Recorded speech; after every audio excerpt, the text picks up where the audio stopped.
Emergency service providers work 24 hours a day, 7 days a week. Our main purpose is to save lives. That's what we train to do. Somebody dies or somebody gets saved. For our first responders, the moment the call for help comes in, 4 people in the water from a sunken vessel.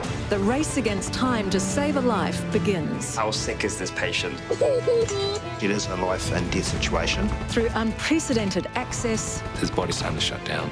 We need to do something quickly. It is going to be painful. and intimate interviews, It'll certainly stick with me. in this series, we're telling their stories. It is a privilege to be able to help people. It's not something I ever take for granted either. To change a patient's outcome feels amazing. This week on First Responders, Whenever we go to a quad bike rollover, little alarm bells always go off because they normally never go well. intensive care paramedics prepare for the worst after a farm accident. You can anticipate some quite severe injuries and death. I just felt so sorry for him, every single bump. A motocross rider with a badly broken leg endures the ride from hell. I mean, there's bones just in bones. And a child suffers a potentially life-threatening allergic reaction. We really need to be getting to the scene as quick as we can.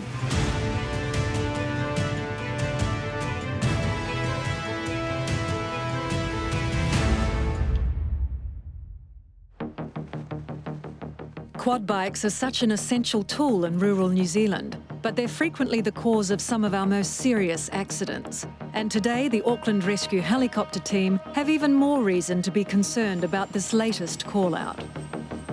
We were going to an elderly gentleman who rolled his quad bike in Glorit, which is on the Kaipara coast. 78-year-old male. I didn't realise he rolled over 3 times, but he's inside now, so... Whenever we go to a quad bike rollover, little alarm bells always go off because they normally never go well. You can anticipate some quite severe injuries and death. Back 2, go ahead. An update from the crew at scene. Patient status 2. A heli is still required. R27 have set up a landing zone at the coordinates paged, which is the Kakadu Marae. Oh, roger, thank you. A volunteer fire crew is at the patient's address and have set up a safe space for the helicopter to land. Is that not far from the address or something? Oh, maybe she's loading the patient up and meeting us there, I don't know. Okay. Maybe if we just bomb across to the highway, Steve, and track down. We got an update on the way suggesting that he was status 2 serious. Anyone get that last radio call? Status 1. Status 1? Yeah. Our patient? Yeah, that's what they're saying. Confirming if blood is required. Then got upgraded that he was really quite unwell in status 1. That changes things completely. We weren't sure if it was due to what injuries, because in a rollover it can be your head, your chest, your torso. You can be bleeding externally or internally. You can have breathing problems, broken ribs and so on. We have to start thinking about how to make this efficient, the scene, because there's certain interventions that we just can't do in the field and they need to go to hospital, surgery.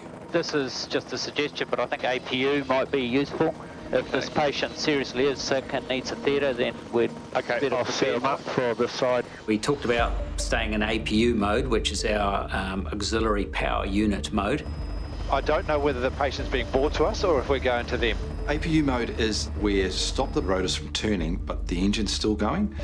So that way we can do a quicker lift off. So we were already thinking ahead on how do we quickly get this patient into the helicopter and then try and do everything on the way to hospital. What should we take? Drugs in this procedures? They should have everything else? Yeah. Okay. We thought the ambulance were bringing him to us, but it ended up being that they were still trying to stabilise, and we were quite concerned if he was that sick that we needed to help intervene. Thanks, man. That'd be cool. We hop in a fire truck and they took us there. Yeah, sounds like he's reasonably crook, eh, sir? Yeah. The fireys wear a lot of different hats.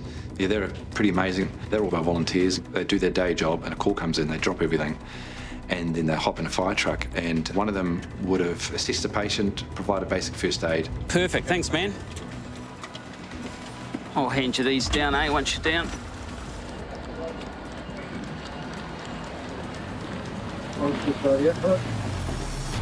Thanks, mate. Hey guys. He's 78. He's been riding a quad bike. It's rolled over on top of his right side once and then continued to roll off him. He's walked, well, managed to make his way back to the house here.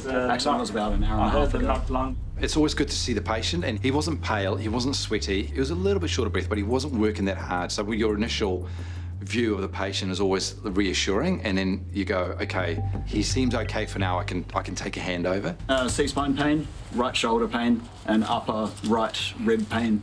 He's got some difficulty breathing, and there's lesser lung sounds on the right side there. Stats have been good with us. Blood pressure last was 110. 19 over 50. Yep. And that's been fairly stable throughout. Cool. Okay. It's good. His heart rate's a little bit low, if anything, at 50. So status 2A, not status 1? Yeah, it's got him 1 on the possible tension pneumo. Okay. So stats have been good.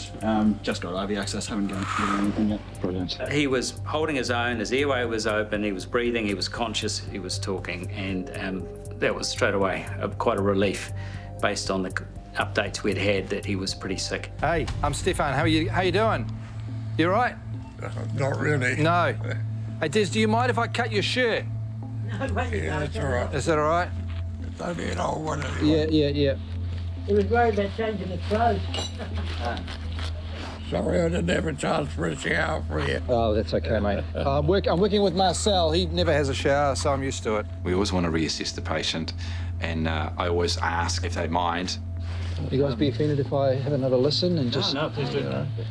Yeah, there was some some right-sided abdo pain and some right-sided hip pain. But he walked, eh? He walked, yeah. Pretty well walked himself. Okay, yeah, good.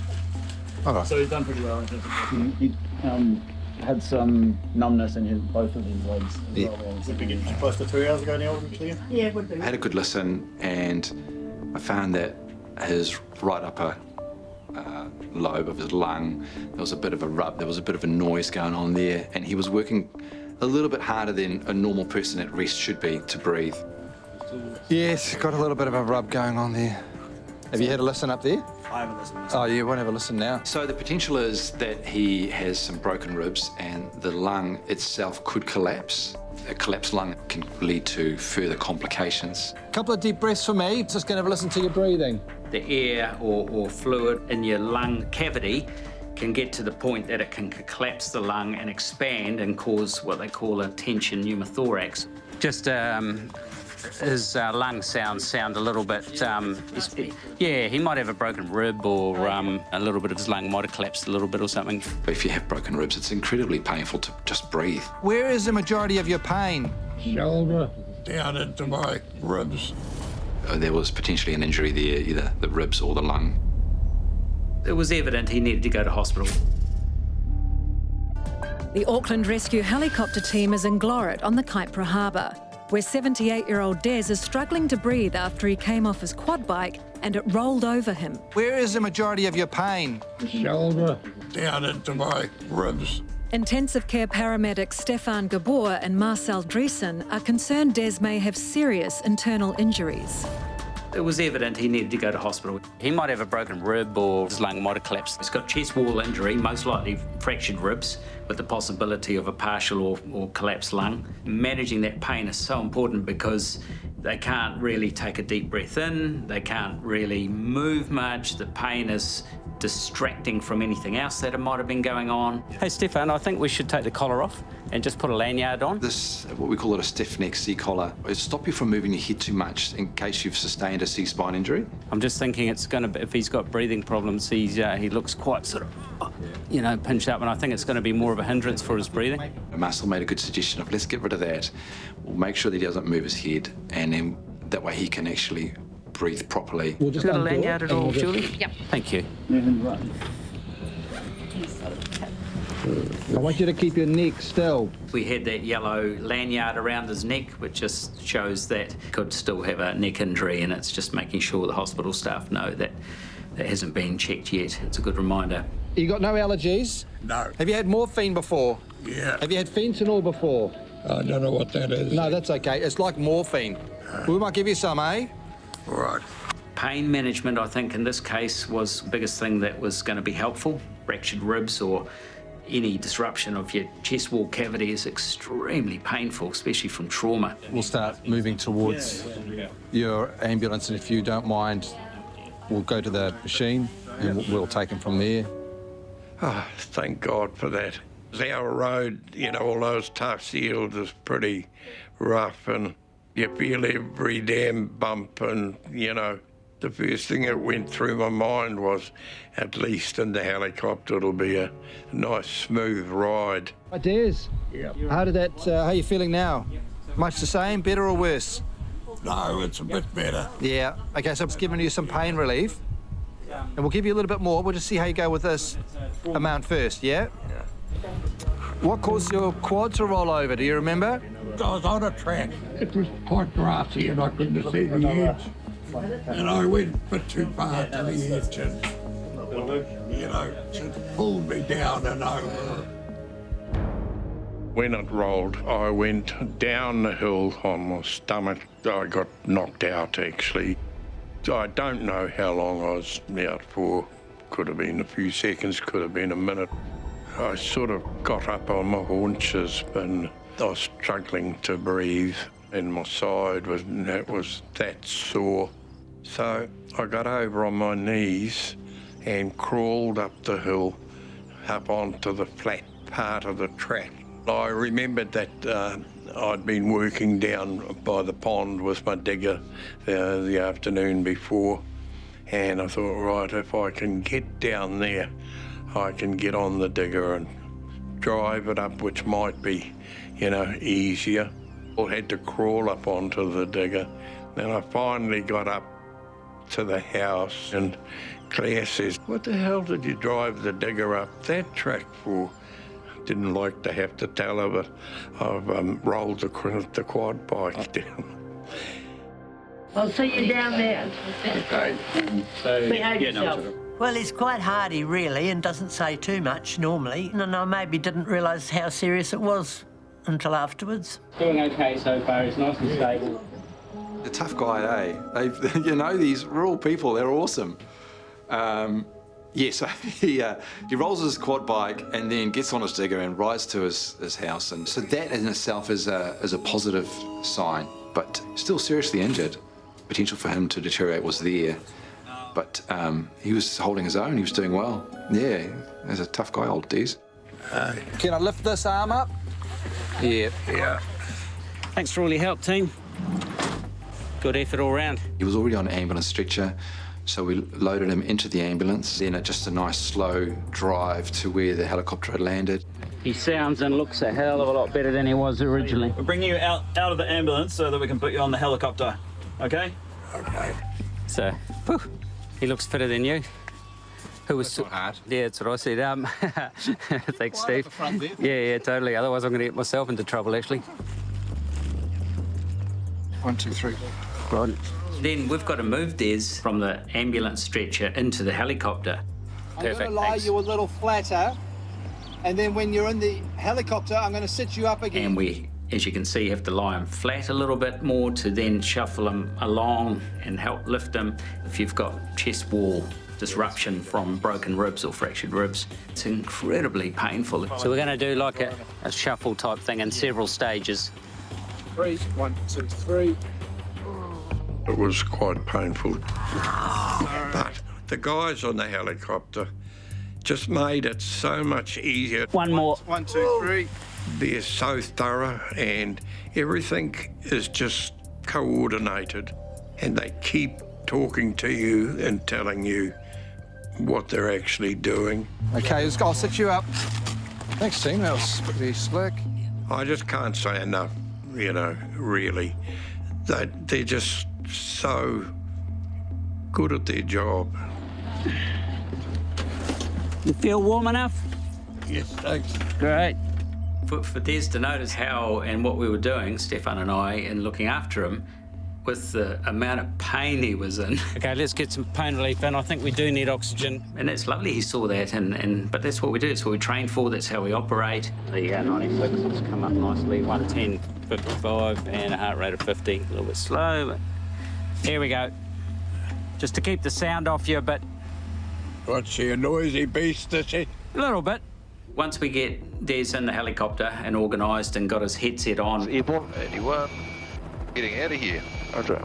It's about observing him, managing him, keeping on top of that pain as best as possible. Still breathing quite quick. Shore 1 ICP.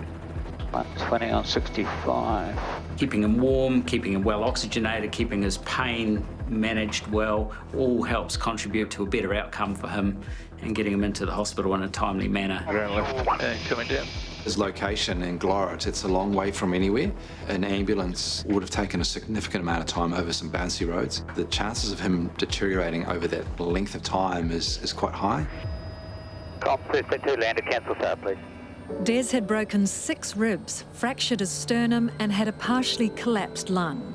He spent nearly 2 weeks in hospital and is now still slowly returning to full strength on the farm. Just small stuff. I'm working like on my veggie garden and stuff like that.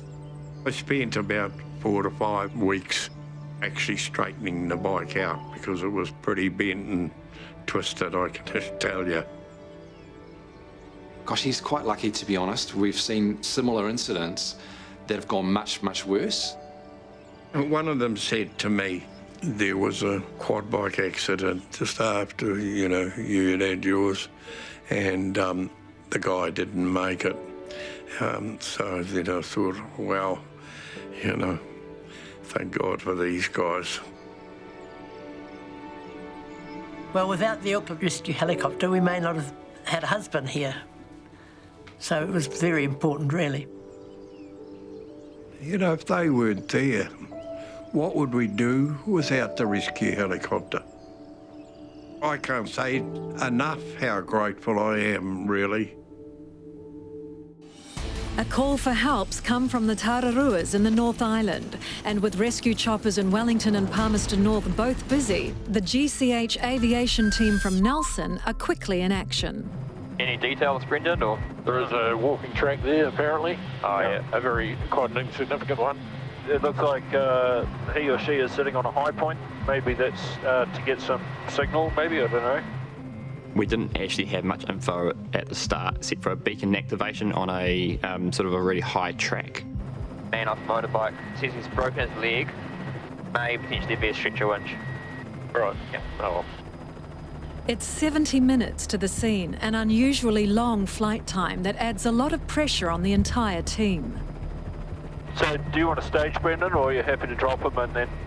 We don't really want to be flying around too long, burning gas. We don't need to. We'll put Rob in, and then we'll fly around for a couple of minutes and see if there's somewhere. Yeah, well, it's going to be a stretcher, so do you want to take it back then, yeah? Yeah, okay. Yeah. All right. Yeah. You know, there's stress on the pilot because he's worrying about how much fuel he has, and there's stress on the winch operator to make sure that he winches me quickly but safely. And there's stress on me because I've now been given this timeline of you must get this patient into the helicopter as fast as possible. Hey guys. Hey, I'm Rob, by the way. Hey, what's happened? Coming around the corner. Yeah. Coming down? Yep. Yep. So is it your right leg that you've injured? Yep. A right foot hit the ground. Yep. Snap. Have you taken your boot off at all? Is it? No. Sweet. Cool. Brendan, Rob, you got a copy, Rob? Yeah, copy you, Brendan. We'll find our staging area, and you'll be a little while, won't you? It is possible that we'll be able to get down by vehicle, but I'll get back to you and confirm. If that's possible, it takes the respector out. We're going to have to fly quite a way to find the landing site. Yeah, no worries. We'll do that as a plan A, and I'll get back to you if it changes. At that point in time, I was told that I'd probably lose comms because of the area and having a radio on line of sight only. All right, we're going to need to try and get this jacket off you, just so I can pop a needle in your arm and give you some pain relief. How is your pain at the moment? A good 7 or 8. Yeah, it's up there. I had to stick with that plan of not winching this patient out, so it made it quite logistically challenging. Brendan, Rob? Go ahead, Brendan. How are you getting on there? Yeah, all good. The plan will be to come down by vehicle, just loading up some pain relief. Will be a little while. Sounds good. So, you know the direction we're coming back towards the Paikakariki side. We're about 1.5 miles from you. We're just going to shut down there. Yeah, that's fine. We'll make it work, just loading up pain relief now. I'll see you when we see you. Sounds good, thanks. So plan A is to get you sorted some pain relief on board and then get you in a car and just drive you slowly down to where the helicopter can land. Yeah. When we get pain relief sorted, take your knee pad and stuff off, leave the boot on until we get down to the helicopter and then take that off. Yeah. All right. I'm going to give you a ketamine infusion as well, which is basically a really strong drug. Will make you maybe just a bit dissociated from what's going on. Right. And it should hopefully help, all right? Ian seems calm and controlled, but even after pain relief, with any small movement, he's in agony. A sobering sign to all of what lies ahead. Can you try and shuffle yourself to your left a little bit? Yeah. Help roll him? Yeah. And just that bag needs to be moved. It's got the leg. That's good. Back up. Yep. Duck. But Rob's in no position to anaesthetise him. With ketamine and with any drug, there's risks. The patient might stop breathing. If this were to happen, I'd have to be more hands-on, I'd have to be holding his airway open, I'd have to be doing much more sort of one-on-one work on him. Giving him smaller doses of ketamine over a longer period of time, yeah, he's still in pain, but at least he's in a position where I can get him out of the scene safely. So now Rob's committed to strapping Ian onto the back of the park ranger's ute for a slow, bumpy, excruciating 4-kilometre journey to the rescue chopper. Sorry, mate. So All right. Where do we grab Rob? Just from the stretcher, the corner of the stretcher. Oh, yep, gotcha. Yep. Count 3? Yep. 1, 2, 3. It's crucial that Ian remains strapped in place on the stretcher, and with space inside the ute cab too tight, You all right? Are you on the rail? Yep. the team will have to travel slowly while Rob monitors Ian from inside. To where the helicopter was about 4 kilometres, and it was a very rough dirt track designed for sort of trail bikes to get up, and it was extremely bumpy. That's right.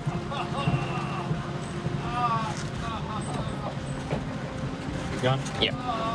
You all right, Ian? The team stop frequently so Rob can check on Ian's condition and give him further pain relief. Cold, dark, narrow in places. Every now and then I would have to get out of the car to move branches. He pulled over a number of times for me to give him extra doses of ketamine. Hey, Ian, you all right, mate? Not too much longer to go, okay? I just felt so sorry for him, every single bump. I was hoping that he wouldn't feel them too much, but, as that ketamine wears off, pain definitely comes back again. Oh, fuck. Do you reckon you could bear through it just a bit longer? Well, I need to. Yeah. I mean, there's bones just in bones. Yeah. There's bones in bones. All right, let's go a little bit further, okay? Hang on there, man.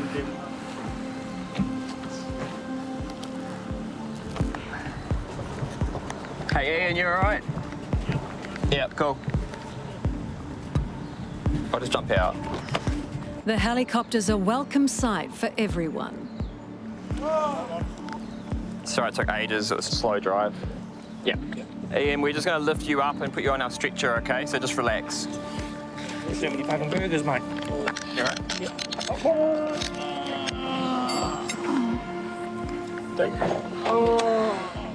Keep your arms in. Yeah.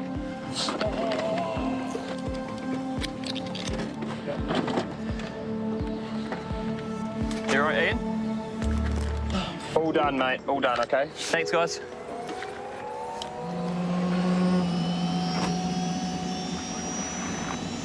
Wellington Tower, this is Hotel Golf Whiskey. Hotel Golf Whiskey, mate. G'day, I've got information, Kilo 1011. We're currently Poa Nui Inlet with 4 on board. We're just following the motorway in, and we'd like a clearance in through to the Wellington Hospital, please. You're right there, Rob? Yep, all good, thanks.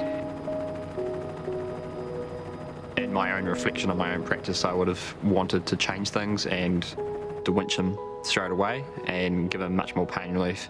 If we were to winch him, there would have been much less movement and much less pain. It's just that fuel issue, unfortunately. Hotel Golf Whiskey, confirming on the roof of the hospital now. Just touching down there, thanks, Golf Whiskey. I'll be in for some fuel shortly. Copy. Talk to you again shortly. X-rays revealed several horrific breaks, including to Ian's tibia, fibula and ankle. It took 4 months for him to weight bear, and even then, it was with the help of crutches. Satisfaction was that we got him out of there but I was also quite sort of disappointed I wasn't able to sort of take his pain away or make his journey more pleasant. You know, that was a pretty horrendous trip for him, unfortunately.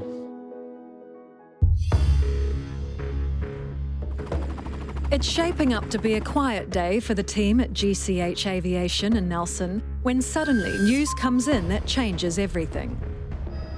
Got the landing zone is at a recreational ground, so I'll go on the map and see where we are.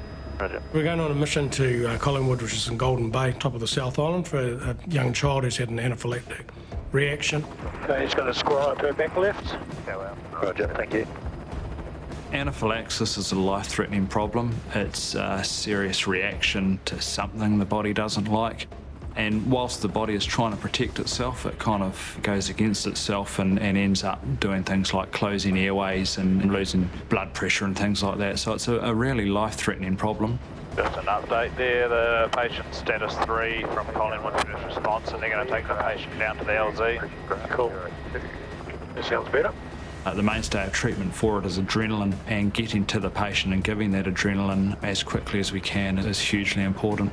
This patient is young, and that's an even greater risk. They've got bigger problems like smaller airways which close very quickly, so we really need to be getting to the scene as quick as we can. They're all set secure on the road? Yeah, roger. They're all together. Okay, left door's opening. Roger. There's back lock.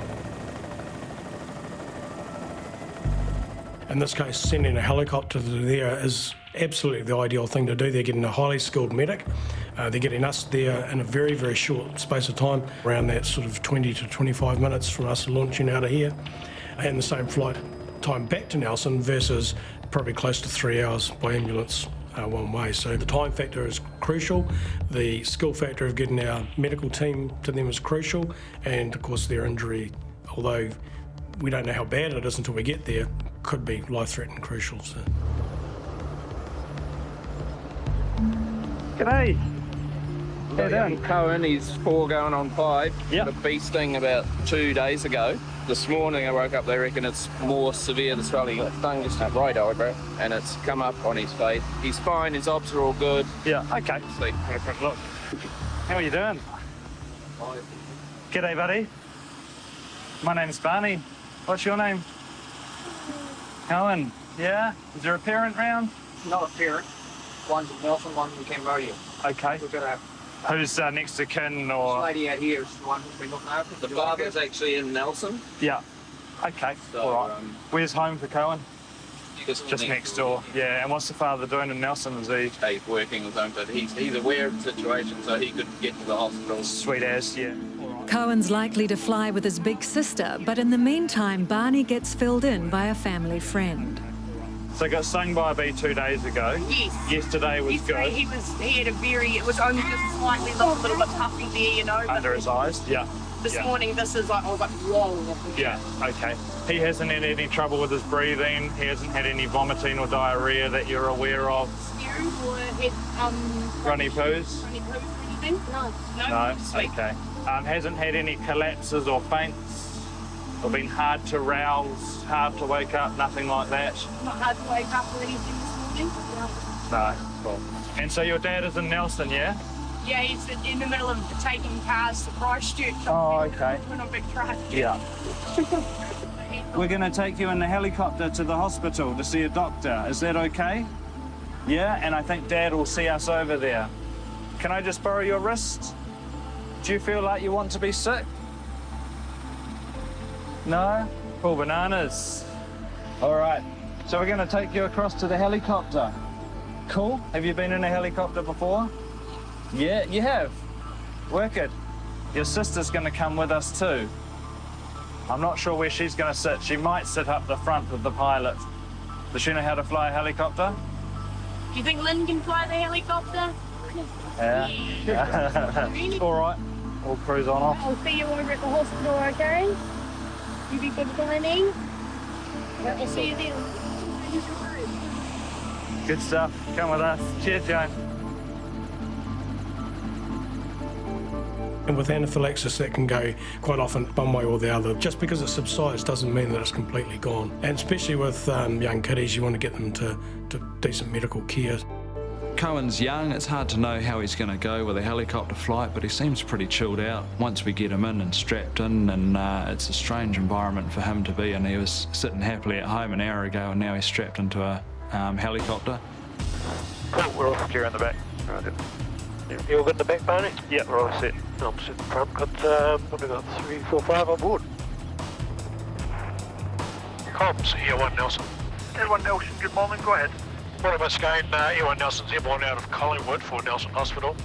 We have 5 on board. Status 3, ETA of 21 minutes, and we're 1 hour 30 of fuel.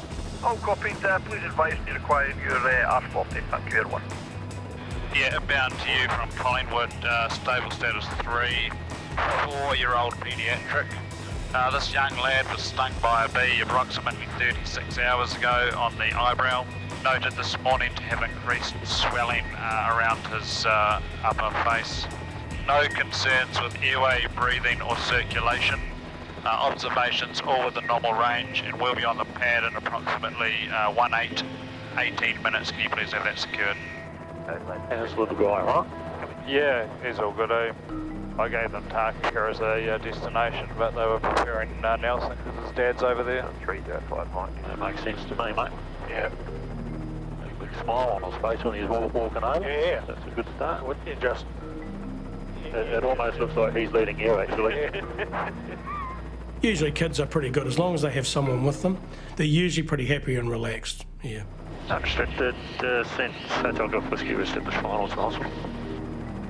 Overall, the job went well. The last thing we want to be doing is flying out to a critically ill anaphylactic child that can really go downhill very quickly. So to fly out there and find that actually he's not having a significant anaphylactic reaction, that's a good thing for us. And yeah, got Cohen to the care that he needed.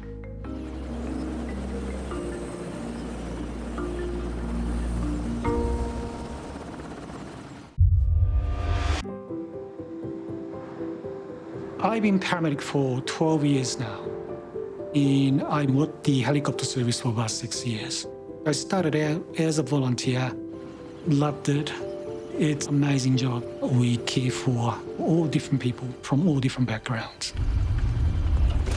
Evan 1, reach for from Garden City. We've got 3 on board, direct to Hamdorf 1024. Heading to Hanmer Springs for a lady who's fallen down a steep bank. We understand that she's got an ankle injury. We have very limited information at this stage. Just is walking down the track, he slipped. Doesn't say anything in details. All right. But her ankle's deformed and potentially compromised, which is loss of perfusion or blood flow to the distal part of the limb, which means that below the fracture or dislocation. Have the first response on scene. Extricating the patient at the moment up Scree Slope. They're going to meet you at the domain, over. Oh, there's the Jeep right there. While the woman is already in the care of an ambulance team, the GCH Aviation rescue chopper has been called in case her ankle injury is bad enough to threaten her limb. So just what awaits Tatsu? Just is walking down the track, he slipped. Doesn't say anything in details. All right. Tatsu Kuwasaki and the GCH Aviation team are on their way to tend to a woman with what they believe is a fractured ankle.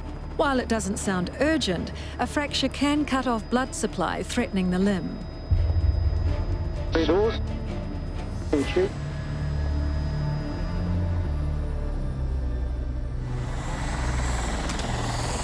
Hello. What happened today? I was walking down the track. Yeah. Down to the depot, holding the rope. My foot sort of twisted and it just went underneath me and I landed on my left hip. And as soon as I looked at my foot, I could see that it was a fracture. Okay. And when you fell, you didn't injure anywhere else? No. So at the moment, I can see the color of your toe is a little bit discolored. So I actually do need to unpack and have a look. Okay.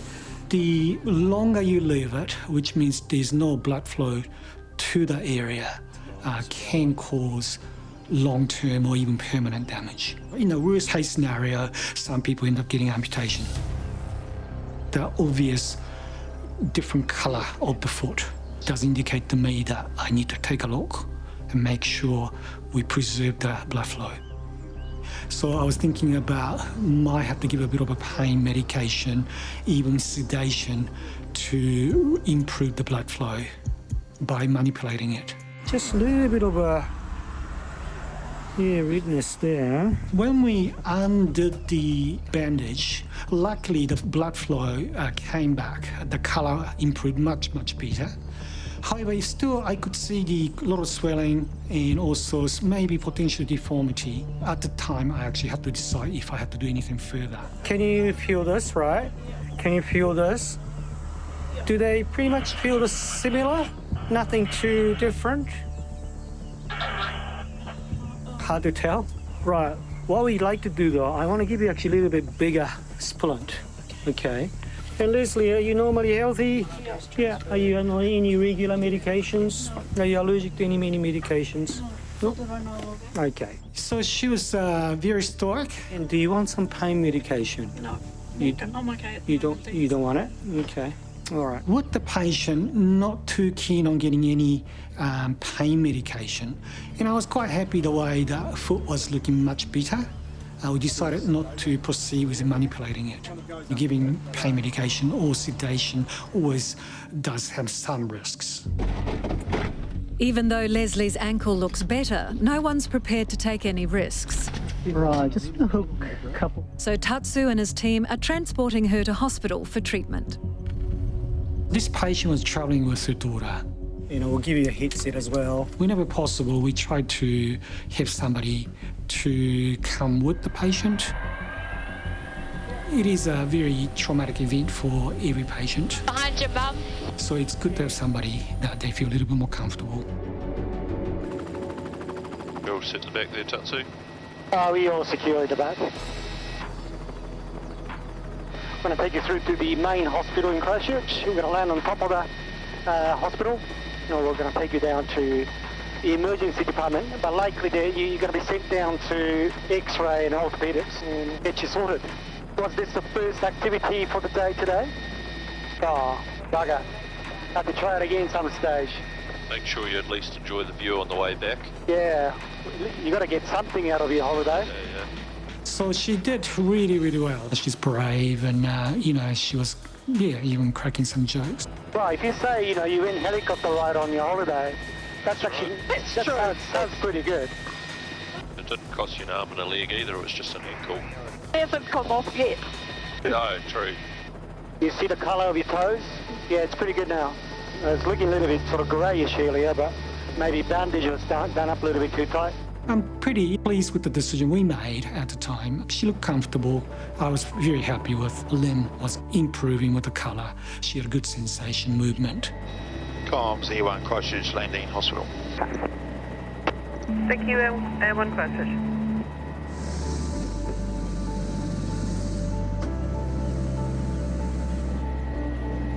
Then I'm just going to have to lie you back. I like to think I'm helping somebody, or probably it is a very small thing I'm doing. However, for the patient, actually, they don't really have much choice, but some stranger show up, which is, it's me. We're the one they've got. So we must do our best for every patient. Nelson's GCH aviation crew are heading home from transferring a patient to Christchurch Hospital when they're diverted to another incident. We're pretty close now, Timmy, eh? Hey, Pam. We're like about 1 minute away.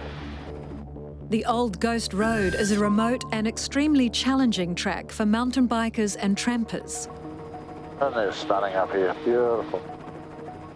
And the Ghost Lake Hut is the highest point on the trail.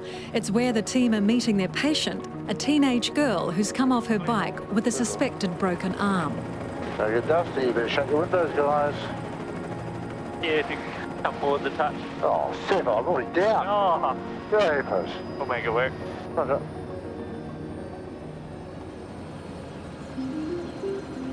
St John critical care paramedic Matt Wilkinson finds Kate and her dad Andy in good spirits despite the injury. But without the chopper, it would take them at least 2 days to get out. This gentleman goes in the front. Yep. Okay. And I'll take care of and then just that there, mate. Excellent. No bikes? No bikes. There's room for both Kate and Andy, but the bikes will have to be transported out later. G'day. Where you from? Nelson. You can stay here. Yeah, well, she needs someone to hang on, to help her out. What happened? Fell off her bike onto an outstretched hand. Broke her arm, probably. 5 on board, rest secure. Okay. Here we go. Copy. Blow some dust out. Those guys won't last long up there. Now, Kate, can you hear me okay? Yeah. All right, mate. So, okay, to confirm, no tingliness in the fingers. Yeah. Happy to move them without it causing you pain? Yeah. And you had 600 milligrams of ibuprofen, that's at 3 initially, and then 2 pills of paracetamol. Does that sound correct? Yeah. Good on you. All right, and you said you didn't want any other pain relief. Is that still your opinion? Yeah. Okay. We try to make it as comfortable experience as possible, and it's really all about that she feels safe, that she feels in control, but most importantly, they have to learn to trust very quickly. Out of 0 to 10, 10 being the worst pain you could possibly imagine, and 0 being nothing at all, what sort of number would you give me? Like 3. Like a 3. All right, you see my nice little smiley face, is that? So that's about right? Yeah. All right. One of the key things is just being calm and clear, projecting confidence and your training, and just try to normalise it for people as much as possible. Now, when you did it, you said it was quite sore, eh? Yeah. And you have had pain relief since then, but when it was at its worst, how bad was it? 8. 8, ouch. Yeah. Okay. And besides your elbow, did you do anything else, like bang your head, hurt your neck? Scrape my knee a little bit. Just a little bit. That hardly counts. I'm not even going to write that one down. Yeah. Yeah. Oh, well, bit of a bugger, but, you know, it happens to the best of us. Yeah. So what's going to happen, mate, is we'll land at the hospital. You might like to arrive slightly lower key than a stretcher, eh? What do you think, mate? Sure. Yeah? Does that work for you? Yeah. Yeah. G'day, just coming up from the western side of Wakefield this time at 1800 feet with your India 1018 for the hospital, thanks. The short flight to Nelson Hospital saved Kate and Andy a long and painful hike out of the bush. And it's been a much more scenic route to proper medical care. There we go, guys. Good luck. Thank you. Thank you. Oh, Duncan will help you out. Yeah, go on. You know what's going on. I have to give you a job. In your first aid course, your public first aid course, they talk about reassurance. I suppose in our business what that is demonstrating competency, and that's how we make people feel okay. That they can let go of the responsibility of what's going on to somebody else. That just needs to be part of how we do our job. Next time on First Responders, the Auckland Rescue Helicopter team face a dangerous rescue mission. Their vessel that they were on was gone, presumably sunk. In huge seas. It's rough. We're talking 10-metre swells. The people in the water were in peril. And a raging storm. It's definitely the hardest rescue that I've ever performed. The conditions were the harshest conditions that I've ever been in. They join a multi-agency response to bring 4 people home from their stricken yacht. Very dangerous for the ICP on the wire. He might not even survive.